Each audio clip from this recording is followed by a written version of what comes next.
कच्चा तेल सस्ता, मुनाफा ऊंचा, फिर भी पेट्रोल डीजल के दाम जस के तस।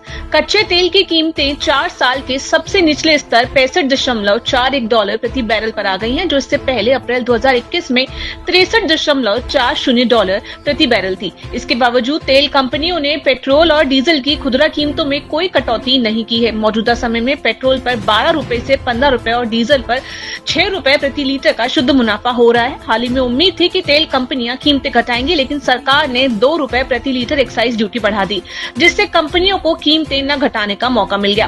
पिछले 5 वर्षों में केवल एक बार आईओसी को मामूली घाटा हुआ, जबकि बाकी कंपनियों ने भारी मुनाफा कमाया है। केंद्र और राज्य सरकारों ने बीते 5 साल में पेट्रोल डीजल से कुल 35 लाख करोड़ रुपए की कमाई की है। एसबीआई ने घटाई एफडी की ब्याज दरें। स्टेट बैंक ऑफ इंडिया ने फिक्स डिपॉजिट की ब्याज दरों में कटौती की है। अब 1 साल की एफडी कराने पर ग्राहकों को केवल 6.70% का ब्याज मिलेगा, जो पहले की तुलना में 0.20% कम है। नई दरें 15 अप्रैल 2025 से लागू हो जाएंगी। इससे पहले कैनरा बैंक और कोटक महिंद्रा बैंक भी एफडी की दरों में कटौती कर चुके हैं। ये बदलाव भारतीय रिजर्व बैंक द्वारा रेपो रेट में कटौती के चलते हो रहा है, जिसका सीधा असर बैंकों की ब्याज दरों पर देखने को मिल रहा है। एचडीएफसी बैंक ने सेविंग अकाउंट की ब्याज दरें घटाई। देश के सबसे बड़े निजी बैंकों में से एक एचडीएफसी बैंक ने भी सेविंग अकाउंट की ब्याज दरों में कटौती की है। अब बैंक अपने सेविंग अकाउंट होल्डर्स को केवल 2.75% वार्षिक ब्याज देगा। ये नई दरें 12 अप्रैल 2025 से प्रभाव में आ चुकी हैं। ये फैसला आरबीआई की मौद्रिक नीति समिति द्वारा रेपो रेट में 25 बेसिस पॉइंट की कटौती के बाद लिया गया है, जिससे बैंकिंग सेक्टर में धीरे धीरे ब्याज दरें घट रही हैं, चाहे वह एफडी हो, सेविंग अकाउंट हो या लोन।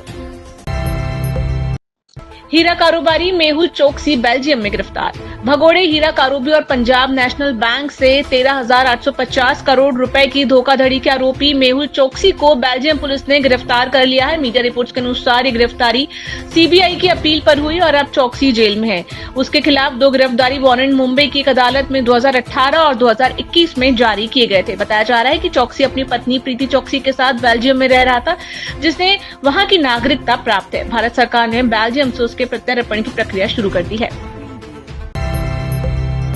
भारत में एप्पल की मैन्युफैक्चरिंग में जबरदस्त उछाल। एप्पल ने भारत में आईफोन मैन्युफैक्चरिंग में बड़ी छलांग लगाते हुए वित्त वर्ष 2024-25 में $22 बिलियन के आईफोन तैयार किए हैं। ये पिछले साल के मुकाबले 60% की बढ़ोतरी है। एप्पल का लगभग 20% प्रोडक्शन भारत में होता है, जिससे देश के एक अहम मैन्युफैक्चरिंग हब बनता जा रहा है। ये तेजी कंपनी की चीन के परे मैन्युफैक्चर रणनीति का हिस्सा है। भारत सरकार की मेक इन इंडिया पहल को भी इससे बड़ा बल मिला है।